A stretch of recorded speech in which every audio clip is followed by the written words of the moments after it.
요새 사람들 전보를 많이 다닌다는데 우리 성도들 가운데 혹시 전보를 가본 사람 있어요? 점집에 한 번도 안 계시네. 있어도 뭐 손 안 들겠지만은 어떤 집사님이 점집에 갔대. 그 점을 봤더니 금년 6월 달에 애군이 끼었으니까 조심하라 하더래.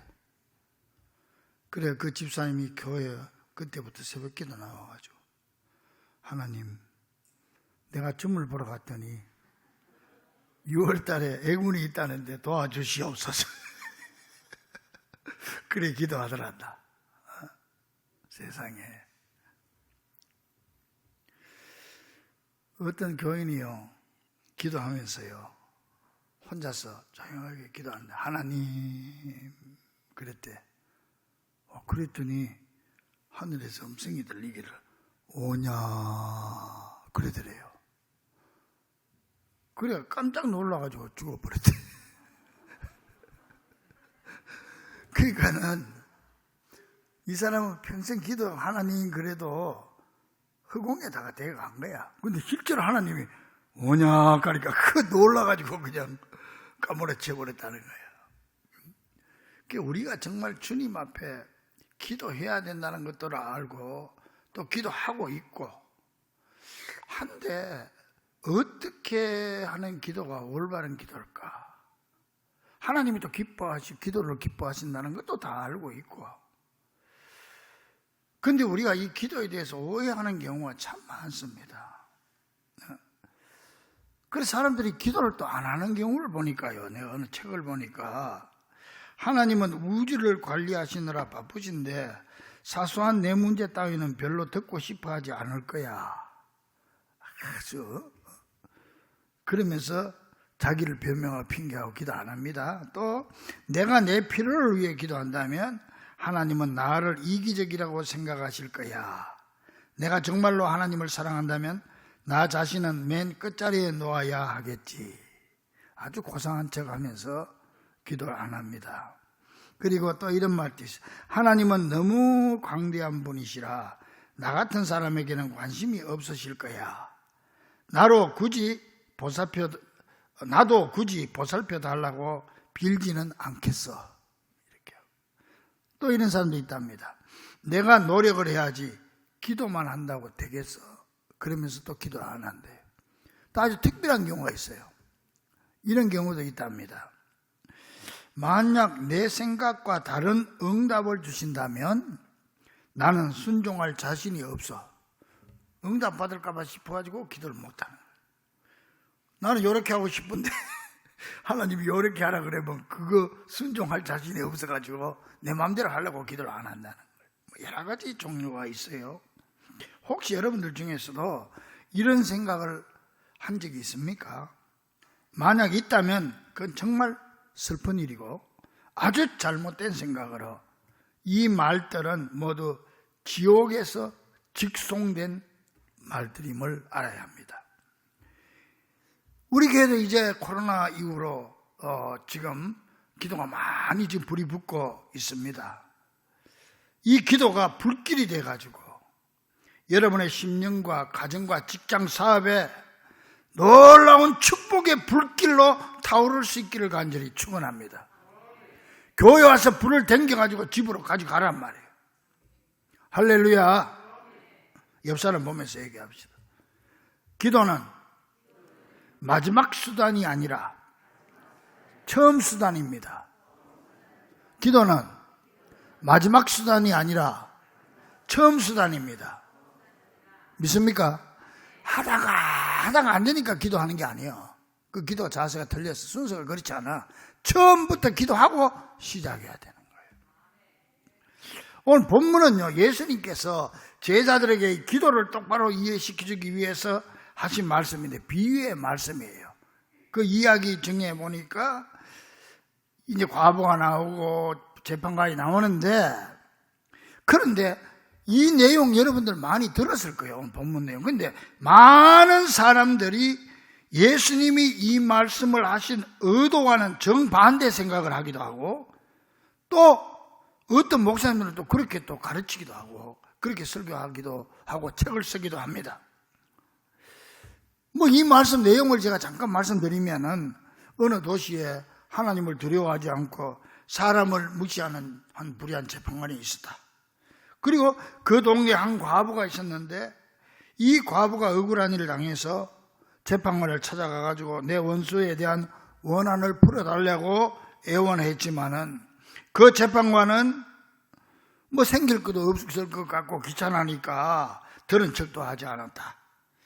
그래도 이 여인은 포기하지 않고 계속 찾아가서 애원했는데, 이 불의한 재판관은 계속 무시하다가 나중에는 내가 하나님을 두려워하지 않고 사람을 무시하지만 이 사람이 워낙 나한테 와서 매달리고 나를 괴롭히니까 내가 그렇게 만약에 들어주지 않으면 내가 앞으로 너무 힘들 것 같아서 내가 그냥 마지 못해서 괴로움 당하지 않으려고 내가 해결해 준다.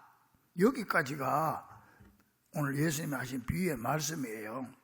자, 여기는 두 사람의 등장인물이 나오죠. 첫째 뭐냐, 이 이야기의 주인공이 불쌍한 어느 과부입니다. 요즘은 혼자 사시는 분들도 얼마든지 사회생활 떳떳하게 하고 더 잘 살 수도 있어요. 그런데 2000년 전에 그 팔레스타인 중동 지방의 그때 시대적인 상황을 알아야 돼요. 여러분, 성경에도 보면 그때 예수님 시대만 해도 여자들은 숫자에도 안 넣었잖아요. 여자와 어린아이를 뺀 숫자가 5,000명이더라. 그리고 여자는 숫자도 안 넣고 무시당할 때고, 또 뿐만 아니라 그 중에서도 혼자 되신 과부들은 아주 천대를 받던 그런 시대였어요.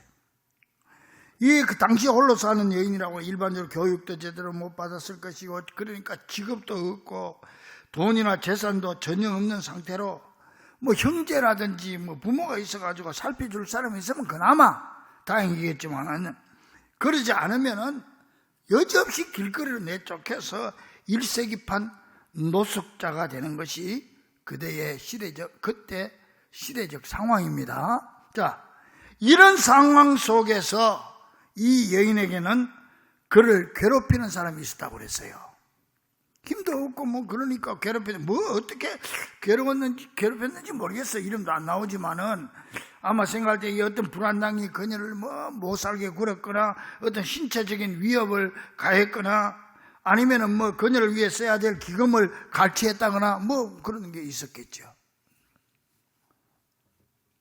어떤 경우든 간에 그녀에게는 이 문제를 해결할 수 있는 대책이 전혀 없는 상태입니다.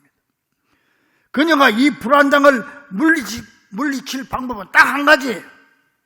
재판관 찾아가가지고 자신의 처지를 호소하고 도움을 청하는 길밖에 다른 방법이 없었어. 그런데 이 여인은 그걸 실천에 옮기기로 한 겁니다. 그 다음에 두 번째로 여기 등장하는 사람이 불의한 재판관이죠. 이 사람은 한마디로 하나님을 두려워하지 않고 사람을 무시하는 아주 못된 사람이다 그랬어요. 따라서 이 재판관은 하나님을 두려워하지 않았기 때문에 책임감도 정의감도 없었을 뿐만 아니라 자기 마음대로 판결을 내린 한마디로 불법을 자행하는 재판관이었습니다. 또한 이 사람은 사람도 무시하는 파렴치한 재판관이었죠. 그런데 이 여인의 최후 보루가 바로 이 재판관에게 달려있다는 겁니다. 아마 이 여인과 가까운 사람들이 있었다면 내가 재판관 찾아갈란다 했을 때 아마 이렇게 충고했을 것 같아요. 야, 괜히 시간 낭비하지 마라. 네 가봤자 쓸데없어. 그 재판관은 어떤 소문난 사람이야. 너 오히려 더 무시당하고 올 거야. 상처만 받고 올 거야. 아마 그랬을 거예요. 그러나 이 여인은 그 사람에게 이렇게 대답할 겁니다. 나도 그 재판관에 대해서 많이 들었지만은 나에게는 선택의 여지가 없어. 이 재판관만이 나의 유일한 희망이야. 그러면서 결심합니다. 그 재판관이 아무리 불의하고 악하다고 할지라도 내가 오늘 또 가고 내일 또 가고 그 다음 날도 끝까지 내가 포기하지 않고 찾아갈 거야. 내가 어떤 무시를 당한다 할지라도 내가 그 사람을 끝까지 내가 찾아갈 거야. 그래서 원한을 풀어주든지 아니면 나를 감옥에 쳐넣든지 죽이든지 살리든지 내가 끝까지 매달릴 거야.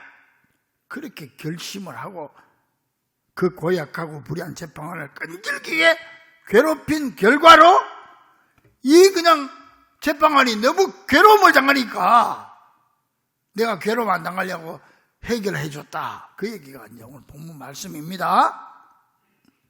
자, 그런데요, 많은 사람들이 이 내용을 엄청나게 잘못 해석하고 있습니다. 그게 두 가지입니다. 뭐냐면 첫째는 우리 모두를 이 홀로 사는 여인과 같은 존재라 그렇게 해석한다는 점입니다. 그래서 많은 사람들이 우리가 다 그 불쌍한 과부 같은 사람입니다. 우리는 헐벗고 힘없고 가난하고 연줄도 없는 사람, 이렇게 얘기하는 거예요. 여러분도 아마 그런 얘기를 들었을 수도 있고 여러분도 그렇게 이해할 수가 있습니다. 힘없고 가난하고 연줄도 없어서 혼자서는 문제를 해결할 수 없고 도움을 청할 것도 없는 불쌍한 존재가 바로 우리를 가리킨다. 이렇게 이해를 하고 또 그걸 가르치고 있어요. 또 하나 잘못된 건 뭐냐면 하나님을 이 불의한 재판관과 같다 그렇게 생각하는 거예요. 그렇게 또 가르치기도 하는 거예요. 하나님은 우리의 기도를 쉽게 들어주지 않는다. 그러니 천국문을 더 세게 두드리고 하나님을 더 귀찮게 해서 하나님을 지치게 만들어라. 그러면 하나님이 꽉 움켜쥐고 있는 축복을 억지로라도 손가락을 펴서 얻을 수 있게 될 것이다. 그러니까 하나님을 귀찮게 해라. 더 세게 두드려라. 아마 그렇게 얘기를 여러분들도 들었을 수도 있고 이해할 수도 있습니다. 자, 여러분 어떻게 생각합니까? 여러분은 한 사람도 그렇게 생각하는 사람이 안 계시기를 간절히 바랍니다. 내가 만난 많은 사람들이, 심지어는 목사님들까지도 이렇게 생각하는 사람들이 있어요. 그래서 하나님은 무슨 이유에서든지 몰라도 될 수 있으면 우리에게 축복 창고의 문을 열어주고 싶어 하지 않는다. 그렇게 결론 짓고 기도란 뭐냐? 그 축복 창고의 문을 열 수 있는 잃어버린 열쇠를 찾는 일이다. 그렇게 얘기하는 거예요. 그래서 이렇게 내게 하시지 않는 하나님의 마음을 정복하는 비결을 가르쳐 주겠다. 그러면서 그에 관한 글도 많이 쓰고 그런 설교도 하고 또 우리가 원하는 것을 하나님께 계속 졸라대는 방법들을 알려준다는 그런 책들도 많이 나왔어요. 자, 그러나 사랑하는 성도 여러분, 오늘 잘 한번 생각해 봅시다. 정말 여러분들은 그런 식으로 생각하지 말기를 바랍니다. 할렐루야. 예수님은 이 이야기를 통해서 하나님이 그 고약한 재판관과 같다는 말씀을 하려고 이 말씀을 한 게 아닙니다. 그리고 우리를 그 불쌍한 과부처럼 우리를 불쌍히 여기서 하는 말씀이 아니에요. 예수님께서 이 말씀을 하신 것. 그렇다면 이 이야기의 참된 의미는 무엇입니까? 그 해답이 바로 이 이야기의 마지막 부분에 있는데요. 하나님은 이 불의한 재판관과는 180도 다르다는 것을 말하고 있어요. 7절에 8절에 보니 하물며 하나님께서 그 밤낮 부르짖는 택하신 자들의 원한을 풀어주지 아니하시겠느냐? 그들에게 오래 참으시겠느냐? 내가 너희에게 이르노니 속히 그 원한을 풀어주리라. 하나님은 그 사람 같지 않다. 그 재판관 같지 않다. 이 말씀을 잘 묵상해 보면요, 방금 말씀드렸던 잘못된 해석을 바로 깨달을 수 있는데, 첫째는 뭐냐면은 우리는 이 과부와 같지 않고 오히려 정반대라는 사실을 깨달을 수가 있어요. 우리가 왜 불쌍한 과부입니까? 우리는 그런 사람이 아닙니다. 그녀는 가난하고 무력하고 남들에게 잊혀지고 버림받은 사람이었습니다. 이 재판관과는 아무런 연출도 없습니다. 재판관이 볼 때 그녀는 사람 같지도 않는 사람이었습니다. 그렇죠? 하지만 우리는 어떻습니까? 우리가 그 여인과 같습니까? 아닙니다. 우린 다른 사람입니다. 우리는 버려진 사람들이 아니며 우리는 법적으로 하나님 앞에 입양된 하나님의 아들, 딸로서 엄연한 하나님의 가족이며 하나님께 매우 중요한 인물들입니다. 그러므로 하나님의 관심을 끄는 비결을 찾아내려고 애쓸 필요가 없어요. 괜히 기도하면 인상 쓰고 하나님 그래가지고 그냥 억지로 그냥 하나님 앞에 그냥 미안하고 그냥 죄송한 마음으로 그냥 하나님 앞에 기도 그럴 필요가 없어요. 왜? 우리는 이 불쌍한 과부가 아니에요. 우리는 하나님의 아들, 딸이에요. 할렐루야. 아들, 딸이 아빠한테 뭐 달라고 하는데 뭐 그렇게 조심해서 그렇게 인상을 쓰고 그럴 필요 없어. 사랑하는 아버지 존경합니다. 아버지 지금 6월달을 맞았습니다.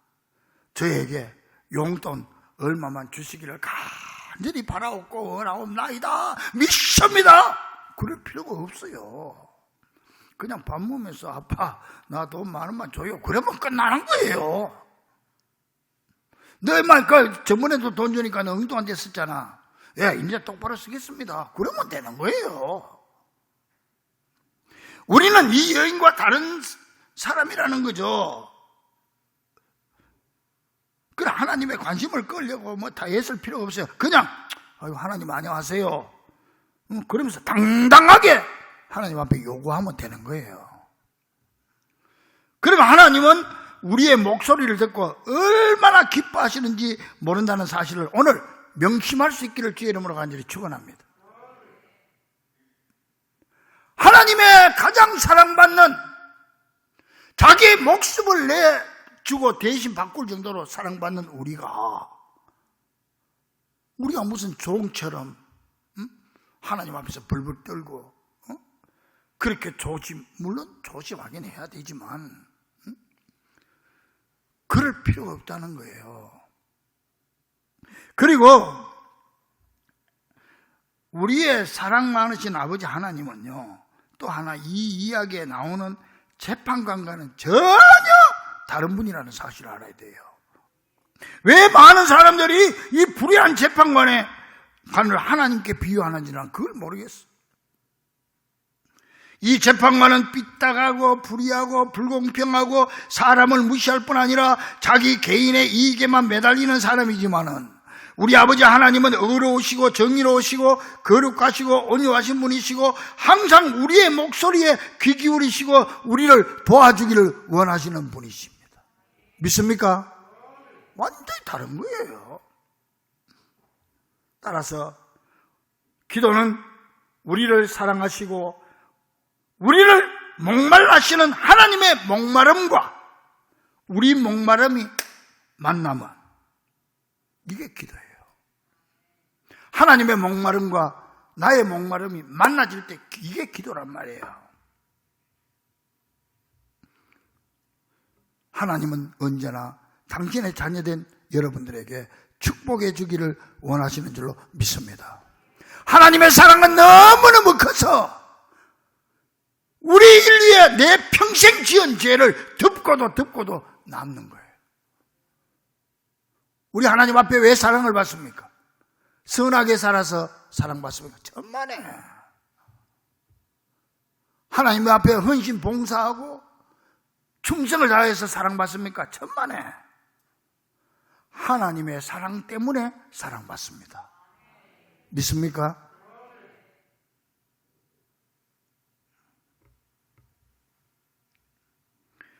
그래서 성경은 우리 아버지 하나님은 우리가 감당할 수만 있으면 언제든지 축복해 주시기를 원하실 뿐만 아니라 우리는 분명히 하나님의 자녀들로서 하나님의 상속자라고 그래 말해요.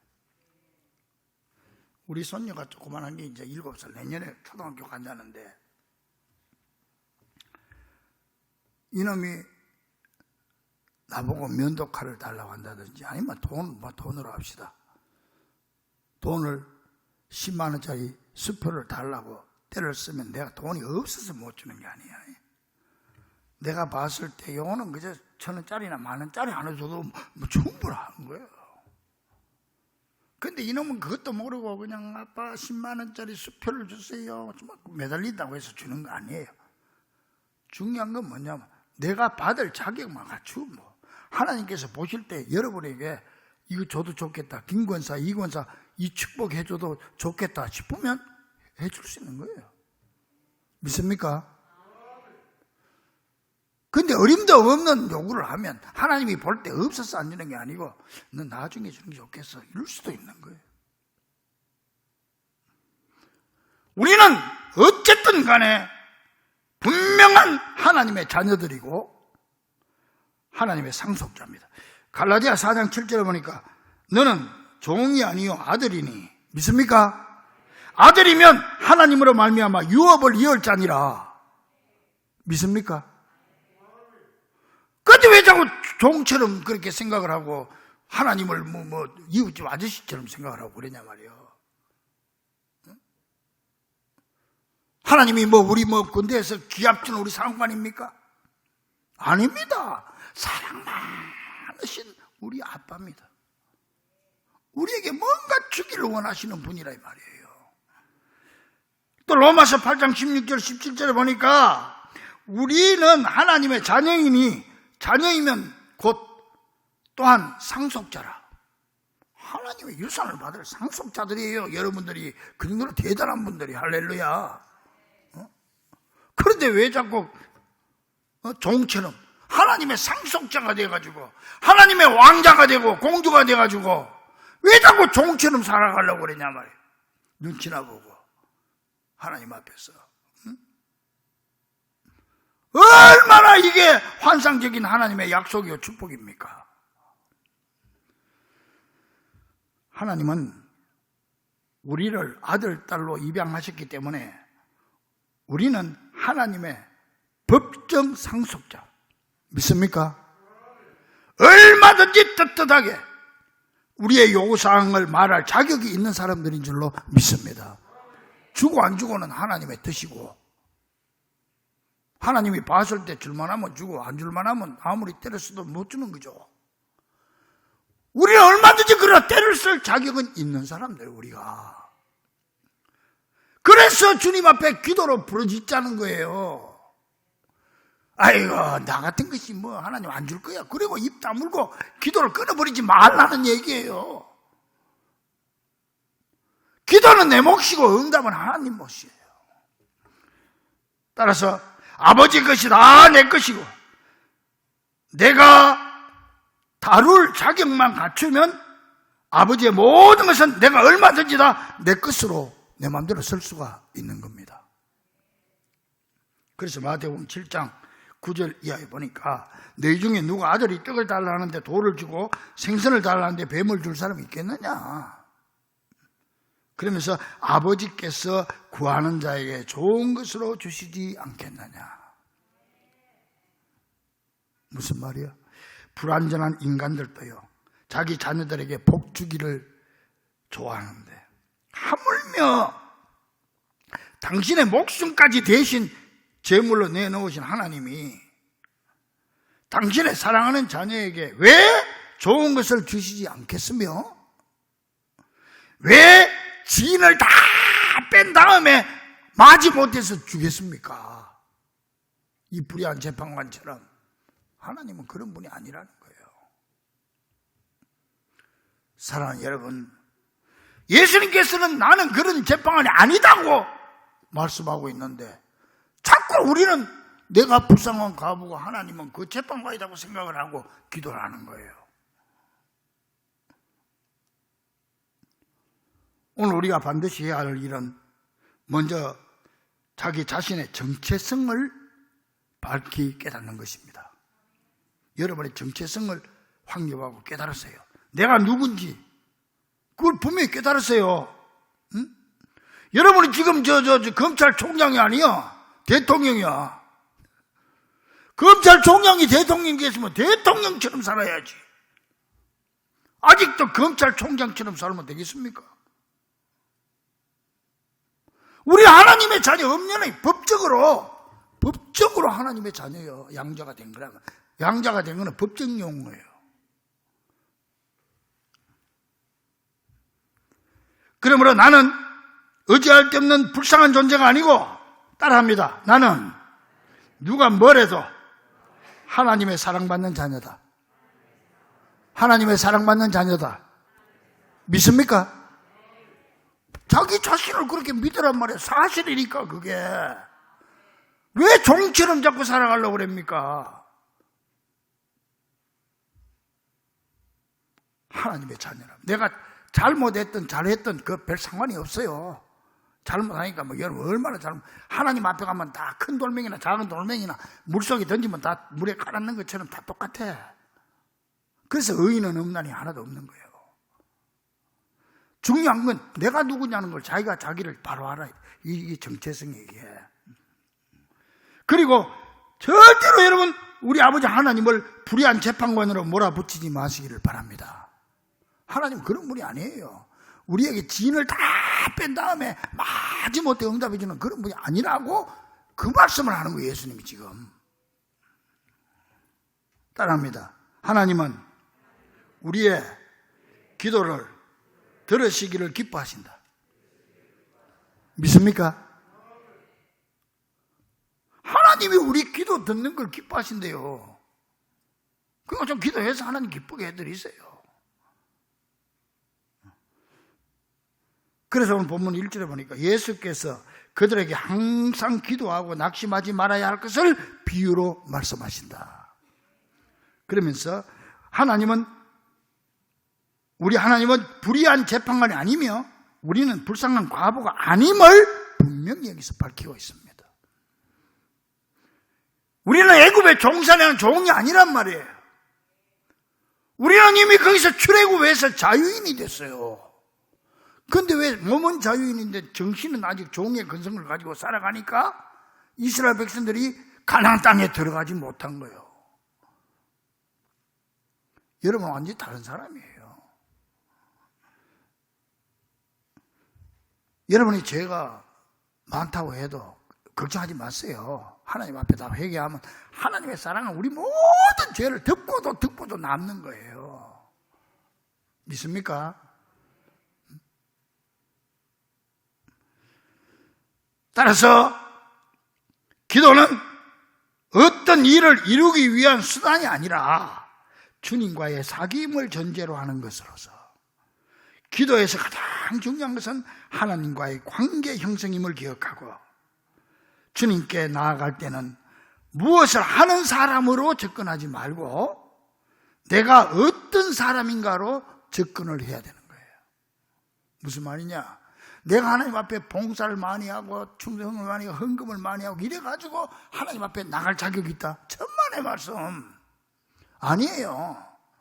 내가 어떤 하는 일 이것 때문에 주님 앞에 나가는 게 아니고 내가 어떤 사람이기 때문에 나간다. 어떤 사람? 하나님의 자녀이기 때문에 나가는 거예요. 믿습니까?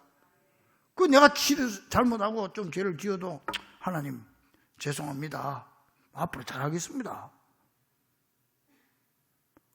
그러면 예수님께서 우리의 모든 죄를 다 묶어가지고 발로 밟으시고 우리의 모든 죄를 깊은 바다에 던지시리다. 그래서 할렐루야. 던져버리고 앞에다가 팻말 하나 붙여놔. 뭐라고? 따라합니다. 낚시 금지. 다시는 꺼내지 마라 이거예요. 생각도 하지 마라 이거예요. 사랑하는 우리 중부 가족들이요. 하나님과 나 자신을 오해하지 말기 바랍니다. 신앙은요, 두인이 아닙니다. 빈입니다. 무슨 말인지 아세요? 신앙은 뭐 일하는 게 아니에요. 존재입니다, 존재. 내가 하나님의 자녀다. 이게 신앙이에요. 세상 사람들이 우리보다 더 선하게 사람들 훨씬 많습니다. 예수 믿는 사람들이 세상 사람보다 더 착하게 삽니까? 그렇지 않습니다. 그런 사람도 있지만은 그것 때문에 구원받는다면요, 세상 사람들이 더 구원받을 사람이 많을 수도 있어요. 아니에요. 신분이 바뀐 거예요.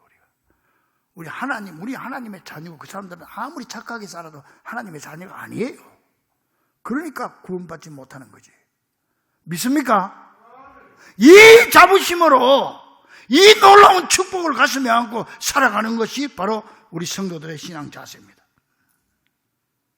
이 사실을 분명히 기억하고 그냥 입 다물고 있지 말고 하나님의 사랑받는 자녀로서 얼마든지 당당하게 우리 구할 것을 마음껏 기도함으로 우리의 기도를 듣는 것을 기뻐하시는 하나님께 더 큰 기쁨을 드릴 수 있는 귀한 성도들이 되기를 우리 주 예수 그리스도의 이름으로 간절히 축원합니다. 기도하겠습니다. 하나님 감사합니다.